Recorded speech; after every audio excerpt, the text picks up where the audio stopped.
নমস্কার, নতুন বাংলা থেকে বলছি সন্ময় বন্দ্যোপাধ্যায়। পরিবর্তনের সরকারের বয়স হলো 1 মাস। গত মাসের 4 তারিখ এই নির্বাচনের রেজাল্ট বেরিয়েছিল।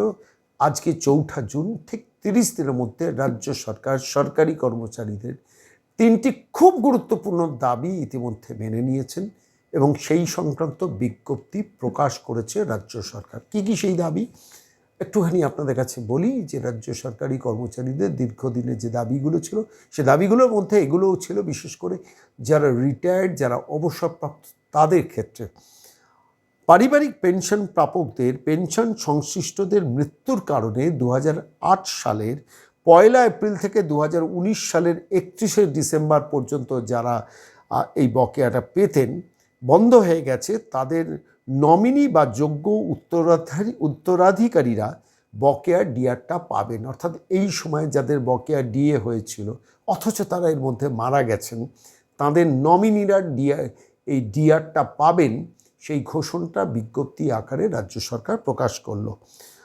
প্রয়োজনীয় নথিসহ সংশ্লিষ্টদের ট্রেজারি কার্যালয়ে যোগাযোগ করতে বলা হয়েছে।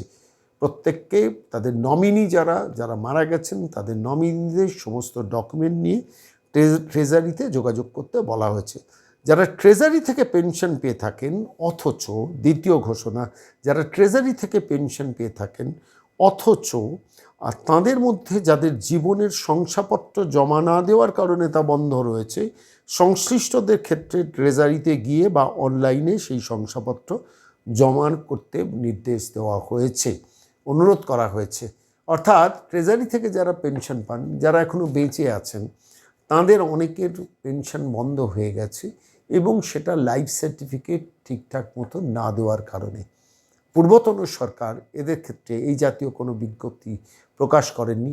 বর্তমান সরকার সরাসরি ঘোষণা করলেন যে আপনারা দ্রুত ট্রেজারিতে যান, লাইফ সার্টিফিকেটটা জমা দিন, যাতে পেনশনটা রিজিউমড হয়। তৃতীয় যে বিষয়টা, সেটাও খুব গুরুত্বপূর্ণ আমার কাছে মনে হয়েছে, যে কর্মচারী এবং সংশ্লিষ্ট সব ঊর্ধ্বতন কর্তৃপক্ষকে ম্যানুয়াল সার্ভিস বুক স্ক্যান করে রাজ্যের IFMS পোর্টালে আপলোড করতে বলেছে নবান্ন। একই সঙ্গে HRMS মডিউলে সার্ভিস বুক দ্রুত পূরণ করানোর নির্দেশ দিয়েছে রাজ্য সরকার। এটি পূর্বতন সরকার নানানভাবে ডিলে করেছিলেন, যাতে এন্টায়ার প্রসেসটা ডিলেড হয়ে যায়, যাতে শেষ পর্যন্ত মানুষজন যাদের ডিএর তথ্যগুলোকে, নথিগুলোকে আপডেটেড না থাকে। সরকার ইচ্ছাকৃতভাবে, পূর্বতন সরকার একটা পলিসি নিয়েছিল যাতে আলটিমেটলি হিসেব পূর্ণাঙ্গ হয়নি, তার জন্য আমরা ডিএটা দিতে পারছি না। অথচ খেয়াল করে দেখুন, 2017 সাল থেকে মামলা চলেছে। 2017, 18, 19, 20, 21, 22, 23, 24, 25 শেষ পর্যন্ত যখন ডিএ মামলায় রায় ঘোষণা হলো যে সমস্ত সরকারি কর্মচারী, অবসরপ্রাপ্ত কর্মচারী, সর্বস্তরের আন্ডারটেকিং, সরকার পোষিত সংস্থা, সবাইকে তাদের বকেয়া ডিএ মেটাতে হবে, তখন তৎকালীন রাজ্য সরকারের আইনজীবী মনু সিংভিরা গিয়ে বলেছিলেন এটা একটা দীর্ঘ প্রসেস, হিসেব করতে হবে। সেই সময় শোনা গিয়েছিল যে সমস্ত পোর্টালগুলোকে IFMS পোর্টাল আপলোড করে আপ টু ডেট করতে বলা হয়েছে। HRMS মডিউলে সার্ভিস বুক দ্রুত পূরণ করার কথাও বলা হয়েছিল, কিন্তু কিচ্ছু করা হয়নি। শেষ পর্যন্ত এই রাজ্য সরকার বিজ্ঞপ্তি আকারে প্রকাশ করে পরিষ্কারভাবে রাজ্যের মুখ্যমন্ত্রী 1 তারিখ বৈঠকে বসলেন। সরকারি কর্মচারী যারা ডিএ নিয়ে মামলা করেছেন তাদের সঙ্গে, 4টি সংগঠনের সঙ্গে, এবং তারপরেই বিজ্ঞপ্তি আকারে রাজ্য সরকার জানিয়ে দিল এই পোর্টালটা ইমিডিয়েটলি কমপ্লিট করতে হবে এবং HRMS অর্থাৎ রাজ্যের IFMS পোর্টাল আপলোড করতে বলেছে নবান্ন, এবং HRMS মডিউলে সার্ভিস বুক দ্রুত কমপ্লিট করার নির্দেশ দিয়েছে। অর্থাৎ একটা সরকার যখন অফিসিয়ালি বিজ্ঞপ্তি প্রকাশ করে নির্দেশ দেয় যেটা ইমিডিয়েটলি কমপ্লিট করতে হবে, এটা একটা লিগ্যাল বাইন্ডিং সরকার নিজের ওপর নিজে ফেলে দেয়, যেটা আগের পূর্বতন সরকার করেনি। আমি বহু সময় সংগ্রামী যৌথ মঞ্চের ভাস্করবাবুর সঙ্গে যখন কথা বলেছি, তাঁরা যে দাবি দাওয়াগুলো রাজ্য সরকারের কাছে, পূর্বতন রাজ্য সরকারের কাছেও পেশ করেছেন, এই 3টি দাবি কিন্তু একাধিক দাবির সঙ্গে অন্তর্ভুক্ত ছিল। ফলত আমার মনে হয়েছে যে রাজ্য সরকার, বর্তমান রাজ্য সরকার যখন 1 তারিখ সরকারি কর্মচারীদের সঙ্গে বৈঠকে বসলেন এবং 1 তারিখ বৈঠকে বসে 2 তারিখই তার অর্থ দফতর এই বিজ্ঞপ্তি প্রকাশ করলো, আমার কাছে মনে হয়েছে ইটস আ গুড সাইন। এখনও যেসব সরকারি কর্মচারীরা বর্তমান সরকারের সঙ্গে একটা সংঘাতের বাতাবরণ তৈরি করার চেষ্টা করছেন, দুটি একটি সংগঠন, আমি তাদের নিয়ে গতকাল আপনাদের কাছে প্রতিবেদন পেশ করেছি, বিশেষ করে পূর্বতন কোঅর্ডিনেশন কমিটি, যারা এখনও একটা চেষ্টা করছেন এই সরকারের সঙ্গে একটা সংঘাতের বাতাবরণ রাজনৈতিক কারণে রেখে দেওয়ার জন্য। তারা যে ভুল করছেন সেটা আমি গতকাল যুক্তি দিয়ে বুঝিয়েছি। আমি আজকেও বলছি, একটি সরকারের সদিচ্ছা না থাকলে কখনো সরকার বিজ্ঞপ্তি প্রকাশ করে নিজের ওপর নিজের লিগাল বাইন্ডিংস চাপাতে পারে না, যেটা পূর্বতন সরকার করেনি, এই সরকার করলো। আমি এই বিষয় নিয়ে গতকাল অনেক রাতে ভাস্করবাবুর সঙ্গে যোগাযোগ করতে পেরেছিলাম। আমি তাঁকেও প্রশ্ন করলাম যে এই দাবিগুলো তো আপনাদের 3টে দাবিই ছিল, 3টে দাবি তো সরকার বিজ্ঞপ্তি আকারে প্রকাশ করলো, কি ভাবছেন সেই বিষয়ে? কি বললেন ভাস্কর ঘোষ, শোনাবো। নমস্কার ভাস্কর দা। হ্যাঁ দাদা, নমস্কার। হ্যাঁ, রাজ্য সরকার 3টে অত্যন্ত পজিটিভ মেজার নিল এই মুহূর্তে ডিএ সংক্রান্ত ব্যাপারে। পারিবারিক পেনশন প্রাপকদের পেনশন সংশ্লিষ্টদের মৃত্যুর কারণে 2008 থেকে 2019 যাদের বন্ধ হয়ে গিয়েছিল তাদের নমিনি বা যোগ্য উত্তরাধিকারীরা বকেয়া ডিআরটা পাবেন। প্রয়োজনীয় নথি সহ সব সংশ্লিষ্টদের ট্রেজারি কার্যালয়ে যোগাযোগ করতে বলছে নবান্ন। এক, দ্বিতীয়ত হচ্ছে ট্রেজারি থেকে পেনশন পেয়ে থাকেন অথচ তাদের মধ্যে লাইফ সার্টিফিকেট দেননি বলে অনেকে বদ্ধ হয়ে গেছে, সেগুলো তো ট্রেজারিতে গিয়ে অনলাইনে সেই শংসাপত্র জমা করতে বলেছে দ্রুত সরকার। 2, 3 হচ্ছে কর্মচারী এবং সংশ্লিষ্ট ঊর্ধ্বতন কর্তৃপক্ষকে ম্যানুয়াল সার্ভিস বুক স্ক্যান করে রাজ্যের আইএফএমএস পোর্টালে আপলোড করতে বলেছে নবান্ন। এইচআরএমএস মডিউল ই সার্ভিস বুক দ্রুত পূরণ করার নির্দেশও দিয়ে নিয়েছে রাজ্য সরকার। যেগুলো দীর্ঘদিন ধরে আমি ভাবছিলাম যে আপনাদের দাবি ছিল এবং আপনারা সেটা নিয়ে সরকারের সঙ্গে কোঅর্ডিনেটও করেছেন। কি মনে হচ্ছে সরকার কি একটা একটা করে দাবি মানার দিকে চলে যাচ্ছে না? হ্যাঁ, একদমই, এটা নিয়ে তো কোনো সন্দেহ নেই। মানে শপথ নেওয়ার পরেই ধরুন আহ, কর্মচারীদের বিষয়গুলোকে বলা, বিভিন্ন পক্ষ থেকে এইগুলোকে বলা, আহ, যখন অনেকে বলেছেন যে এই তো আর কিছু বলছে না ডিএ নিয়ে, তখন দেখা যাচ্ছে যে মুখ্য উপদেষ্টা বলছেন যে আমাদেরকে অনেক কাজ, আমাদের তার মধ্যে কর্মচারীদের ডিএ দিতে হবে, সুপ্রিম কোর্টের রায় মেনে কাজটা করতে হবে। আহ, তারা বলেছেন ধারাবাহিকভাবে, সেটা শ্রমিক ভট্টাচার্যও বলেছেন।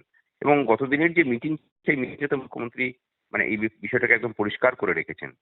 এবং আমরা যখন এই বিষয়টাকে তুলি যে মানে কাজকর্মের মধ্যে স্বচ্ছতা নেই, কেন কর্মচারীরা জানতে পারবেন না যে তাদের কত টাকা বকেয়া এবং কত টাকা মেটানো হচ্ছে, কি পদ্ধতিতে গণনা করা হয়েছে, সেই সমস্ত কিছু জানার অধিকার আছে আমাদের। তখন মাননীয় মুখ্যমন্ত্রী অর্থ সচিবকে নির্দেশ দেন যে প্রত্যেকটা কাজের মধ্যে স্বচ্ছতা থাকতে হবে এবং নোটিফিকেশন জারি করে যেন প্রত্যেকটা কাজ করা হয়। উনি তিরস্কারও করলেন আর কি, যে কেন নোটিফিকেশন জারি না করে টাকা ট্রান্সফার করা হলো। এটা কিন্তু আগের সরকার নয়, আগের সরকারের মতো কোনো রকম অস্বচ্ছ কাজ মানে এই সরকার করবে না। তা আমাদের একটা দাবি ছিলই যে যাদের ধরুন বাবা মা হয়তো বাবা পেনশন পেতেন, তারপর মা পেতেন, এখন তাদের উত্তরাধিকার সূত্রে তাদের ছেলে মেয়েরা আছেন, তাদের পাওয়ার বিষয়টা, তারপরে অনেকের লাইফ সার্টিফিকেট জমা না হওয়ার জন্য পেনশন বন্ধ হয়ে আছে, সেই বিষয়গুলো, অনেকের মানে ই সার্ভিস বুকের মানে ব্যাপারটা আপলোড হয়নি, আইএফডব্লিউবি আইএফএমএস এ আপলোড হয়নি। এরকম আমরা আরেকটা ক্যাটাগরিকে আমরা বলেছিলাম যে যারা ডেপুটেশনে গিয়েছিলেন, বিশেষ করে পুলিশের কর্মচারীরা, ধরুন অনেকে মানবাধিকার কমিশনের ডেপুটেশনে চলে যান, তাদেরগুলো ডাব্লিউবিআইপিএমএস এ সেগুলো আপলোড হয়নি। সেই সংখ্যাটাও কম নয়, প্রায় 10-15 হাজার আছেন এরকম। তারা কিন্তু একটা টাকাও পাননি। আমাদের সেই বিষয়গুলোকে বলেছিলাম। ভালো লাগছে যে এই বিষয়গুলোকে নিয়ে তারা অ্যাডভার্টাইজমেন্ট দিয়েছেন এবং সেগুলোকে দ্রুত সমাধানের চেষ্টা করছেন। আশা করি এই প্রক্রিয়াটা সমাপ্ত হয়ে গেলে গ্রান্টি নেটদের ক্ষেত্রে অর্ডারটা বেরোবে এবং সেই অর্ডারটা ইমপ্লিমেন্টেশনের কাজ শুরু হবে। সুতরাং সরকার কর্মচারীদের যে দাবি দেওয়া এবং তার যে আইনি অধিকার, তার প্রতি তারা পজিটিভ দৃষ্টিভঙ্গি রাখা শুধু নয়, সেগুলোকে সম্মানও জানাচ্ছেন। এটা ভালো লাগছে যে দীর্ঘদিন পরে অন্তত সরকারের পক্ষ থেকে এবং সরকারের সর্বোচ্চ স্তর থেকে এই ধরনের একটা মানসিকতা পোষণ করে সরকার পরিচালনা করার চেষ্টা করা হচ্ছে। না হলে আমরা এটাই দেখেছি যে কর্মচারীদেরকে পাওনা গন্ডা মেটানোটা যেন মানে একদম সেই ফালতু ব্যাপার আর কি, এরকম একটা বিষয় পশ্চিমবঙ্গের বুকে বিভিন্ন সরকার তৈরি করে দিয়ে গেছে। তারা যে পরিশ্রম করেন সেই পরিশ্রমের বিনিময়ে উপযুক্ত পারিশ্রমিকটুকু তাদের যেটুকু প্রাপ্য সেটুকু তাকে বুঝিয়ে দিতে হবে, এই মানসিকতাটা পূর্বতন সরকারে তো ছিলই না। তা এই সরকার দেখাচ্ছে, ভালো লাগছে সেটা। কিন্তু মানে দুর্ভাগ্যের বিষয় যে সেটা দেখানোর পরেও আমরা দেখছি যে একদল মানুষ যারা নিজেদের কর্মচারী পরিচয়ের থেকে নিজেদের রাজনৈতিক কর্মী হিসেবে ভাবতে অনেক বেশি করে ভালোবাসেন। হুম। তারা দেখছি কিন্তু মানে সমানে মানে আক্রমণটা যতটা সরকারকে করছেন তার থেকে বেশি আমাদেরকে করে চলেছে। তাতে আমাদের অসুবিধা কিছু নেই। আমাদের শুধু একটাই কথা বলার যে এই দল রাজনীতির করতে গিয়েই কিন্তু কর্মচারীদের সর্বনাশটা তারা ঘটিয়েছেন আগে। ঠিক।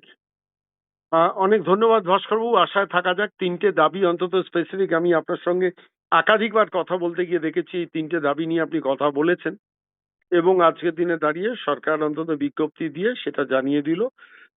৩টে খুব স্পেসিফিক দাবি যারা অবসরপ্রাপ্ত কর্মচারীদের ক্ষেত্রে এটা খুব খুব রেলিভেন্ট, খুব প্রাসঙ্গিক। ধন্যবাদ। আগামী দিনে অন্তত সরকার পোষিত সংস্থা এবং আন্ডারটেকিং গুলো এইগুলোর ব্যাপারে আপনারা আরো বেশি চাপ রাখবেন সরকারের কাছে এবং সরকার তো সেটা মানবেন বলে ইতিমধ্যে আপনাদের অ্যাসিওর করেছেন। দেখা যাক শেষ পর্যন্ত জল কোথায় গড়ায়, আমরা অপেক্ষায় তাকিয়ে থাকবো। বিশেষ করে যে পরবর্তী বাজেট তৈরি হচ্ছে সেই বাজেটে সরকারি কর্মচারী এবং অবসরপ্রাপ্ত কর্মচারীদের ডিএ এবং ডিআর কোন পর্যায়ে নিয়ে গিয়ে কি ভাবে পেমেন্ট করা হয় তার দিক নির্দেশিকা সেখানে থাকবে, এটা আশা রাখবো। অনেক ধন্যবাদ ভাস্করবাবুর সঙ্গে থাকার জন্য। ধন্যবাদ।